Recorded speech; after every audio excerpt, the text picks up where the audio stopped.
ಭಾರತ್, ನಿಮ್ಮ ತಾಯಿದು post mortem report ತಂದಿದೆ ನೋಡಿ.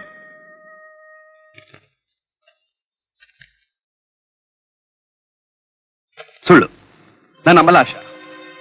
ನಮ್ಮ ತಾಯಿ ಇರೋರ್ಗು ಆರೋಗ್ಯವಾಗಿ ಅವ್ರಿಗೆ ಹಾರ್ಟ್ ಅಟ್ಯಾಕ್ ಆಗೋಕ್ ಸಾಧ್ಯನೇ ಇಲ್ಲ. ಹೌದು Bharat, party general secretary body post mortem ಮಾಡಿದ ಮೇಲೆನೆ ನಿಮ್ಮ ತಾಯಿ ಕಾಣೆ ಆಗಿದ್ದು. ಆಮೇಲೆ ಕಾರ್ ಆಕ್ಸಿಡೆಂಟ್. ಈ ರಿಪೋರ್ಟ್ ನಲ್ಲಿ ಬರೆದಿರೋದು ಕಾರ್ ಡ್ರೈವ್ ಮಾಡುವಾಗ ಸಿವಿಯರ್ ಹಾರ್ಟ್ ಅಟ್ಯಾಕ್ ಬಂದು ಆಕ್ಸಿಡೆಂಟ್ ಆಯ್ತು ಅಂತ. ಆಶಾ, ನನ್ನ ತಾಯಿ ಸಾವಿನಿಂದೆ ಯಾವುದೋ ಒಂದು ಮರ್ಮ ಇದೆ. ಮರ್ಮ ಅಲ್ಲ ಭರತ್, ರಾಜಕೀಯ. ರಾಜಕೀಯ? ಕಮಾನ್ ಆಶಾ. ನಮ್ಮ ತಾಯಿ ಸತ್ತಿದ ಆಕ್ಸಿಡೆಂಟ್ ಇಂದ ಪೋಸ್ಟ್ ಮಾರ್ಟಮ್ ರಿಪೋರ್ಟ್ ನೋಡಿದ್ರೆ ಸಿವಿಯರ್ ಹಾರ್ಟ್ ಅಟ್ಯಾಕ್ ಅಂತ ಇದೆ. ನಾವು ಇದನ್ನ ನಂಬಲ್ಲ. ಖಂಡಿತ ಇದ್ರಲ್ಲಿರೋ ಮೋಸ ಇದೆ. ಭರತ್, ಈಗೆಲ್ಲ ಅನುಮಾನ ಪಡಬಾರ್ದು. ಇದನ್ನ ಪ್ರಿಪೇರ್ ಮಾಡಿದವರು ಡಾಕ್ಟ್ರು, ನಿಮ್ ತಾಯಿ ಜೊತೆ ಕೆಲಸ ಮಾಡ್ತಿದ್ರು. ನಿಮ್ಗೆ ಔಷಧಿ ಕೊಡೋದು ಮಾತ್ರ ಗೊತ್ತು, ರಾಜಕೀಯ ಗೊತ್ತಿಲ್ಲ ಅನ್ಕೊಂಡಿದ್ದೆ. ಅಂದ್ರೆ ಜನರಲ್ ಸೆಕ್ರೆಟರಿ ಶೇಷು ಬಾಡಿನ ಪೋಸ್ಟ್ ಮಾರ್ಟಮ್ ಮಾಡಿದವ್ರು ಯಾರು? ಡಾಕ್ಟರ್ ಪಾಣಿ. ನಮ್ ತಾಯಿ ಬಾಡಿನ ಎಕ್ಸಾಮಿನ್ ಮಾಡಿದವ್ರು ಯಾರು? ಅವರೇ ಡಾಕ್ಟರ್ ಪಾಣಿ. ಅದಕ್ಕೆ 2 ರಿಪೋರ್ಟ್ ಅಲ್ಲೂ ಎಡವಟ್ಟಾಗಿದೆ ಅನ್ನೋದ್ರಲ್ಲಿ ಅನುಮಾನನೇ ಇಲ್ಲ. ನಿಮ್ಮಂತವ್ರು ಇಂಥ ಸೀಟಲ್ಲಿ ಕೂತ್ಕೊಂಡು ರಾಜಕೀಯಕ್ಕೆ ಆಸ್ಪದ ಕೊಡ್ತಾ ಇದ್ದೀರಾ ಅಂದ್ರೆ you are an hypocrite. I am sorry to say it.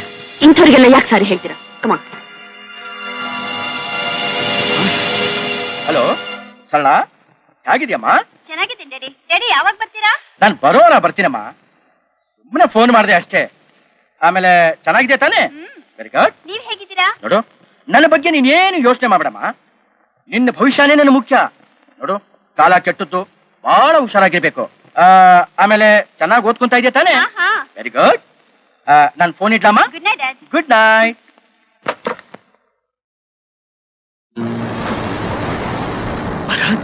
ಹೌದು, ನಾನೇ ಭರತ್, ಡಾಕ್ಟರ್ ಮಹೇಶ್ವರಿ ಅವ್ರ ಮಗ. ಡಾಕ್ಟರ್, ನಿಮಗೊಂದು ಪ್ರಶ್ನೆ ಕೇಳ್ತೀನಿ, ಸತ್ಯ ಹೇಳ್ಬೇಕು. ಏನು? ನಮ್ ತಾಯಿ ಸಾವು ಕಾರಣ ಏನು? ನಾನು ಆಗ್ಲಿ ರಿಪೋರ್ಟ್ ಬರ್ಕೊಟ್ಟಿದ್ದೀನಲ್ಲ, ಅದು ಬೋಗಸ್ ರಿಪೋರ್ಟ್. ನಾವು ನಾನು ಯಾಕೆ ಬೋಗಸ್ ರಿಪೋರ್ಟ್ ಕೊಟ್ಟಿ? I am a doctor. ಇರ್ಬೋದು, ರಾಜಕೀಯ ವ್ಯಕ್ತಿಗಳ ಒತ್ತಡಕ್ಕೆ ಭಯಪಟ್ಟು ನೀವು ಬೇಕಾದ ರಿಪೋರ್ಟ್ ಬರ್ದಿರ್ಬೋದು. You are insulting me. Doctor, ಈಗ ತಾನೇ ಫೋನಲ್ಲಿ ಮಗಳ ಹತ್ರ ಏನಂತ ಹೇಳ್ತಿದ್ರಿ?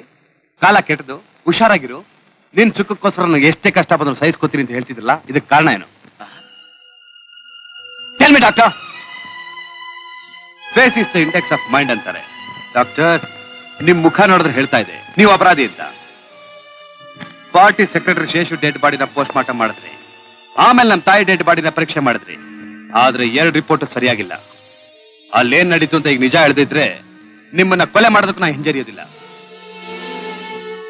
ಡಾಕ್ಟರ್, ನಿಜ ಹೇಳಿ, ಅಲ್ಲೇನಾಯ್ತು ಅಂತ ಹೇಳ್ಬಿಡಿ. Come on you damn it. ಕೊಂದು ಬಿಡಪ್ಪ, ನನ್ನನ್ನು ಕೊಂದಾಕ್ಬಿಡು.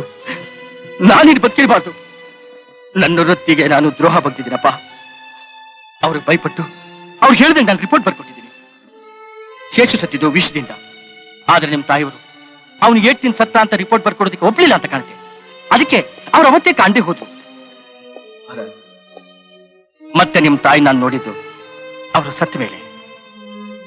ಅವರು ಸತ್ತಿದ್ದು ಹಾರ್ಟ್ ಅಟ್ಯಾಕ್ ಆಗಲ್ಲ, ಕೊಲೆ ಆಗ್ತಿದ್ದಾರೆ. ಆದ್ರೆ ಅವರು ನನ್ನನ್ನ ಎದುರಿಸಿ ಹಾರ್ಟ್ ಅಟ್ಯಾಕ್ ಆಗಿ ಸತ್ತಿದ್ದಾರೆ ಅಂತ ನನ್ನ ಕೈಲಿ ರಿಪೋರ್ಟ್ ಬರ್ತದ್ರಪ್ಪ. ನೀ ಡಾಕ್ಟರ್ ಅಲ್ಲ, ಮುರುಗ. ಅಂದು ಏನು ಬೇಕಾದ್ರೂ ಅಂದು. ಆದ್ರೆ ನನಗಿರೋ ಒಬ್ಳು ಮಗಳನ್ನ ಕೊಂದು ಬಿಡ್ತೀನಿ ಅಂತ ಎದುರಿಸಿದ್ರು. ಅದಕ್ಕೆ ನಾನು ಯಾರು ಯಾರ ರಾಕ್ಷಸರು?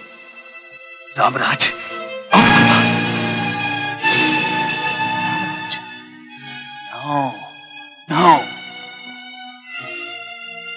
ಬನ್ನಿ ನನ್ನ ಜೊತೆ. ಈಗ ನನ್ನ ಹತ್ರ ಹೇಳಿದ್ರೆ ಹಾಗೆ ಮುಖ್ಯಮಂತ್ರಿಗಳ ಮುಂದೆ ಹೇಳ್ಬೇಕು. ಬನ್ನಿ. ನೋ, ನಾನು ಅಲ್ಲಿಗೆ ಬಂದ್ರೆ ಸತ್ಯ ಹೇಳಕ್ಕಾಗಲ್ಲ. ಯಾಕೆ?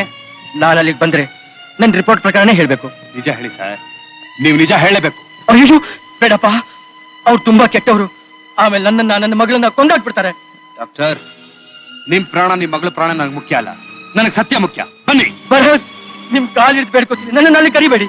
ಡಾಕ್ಟರ್, ನೀವು ಬರ್ಲೇಬೇಕು. ಡಾಕ್ಟರ್, ಇಲ್ಲ, ನಾನಲ್ಲಿ ಬರೋಲ್ಲ, ನಾನು ಬರೋದಿಲ್ಲ.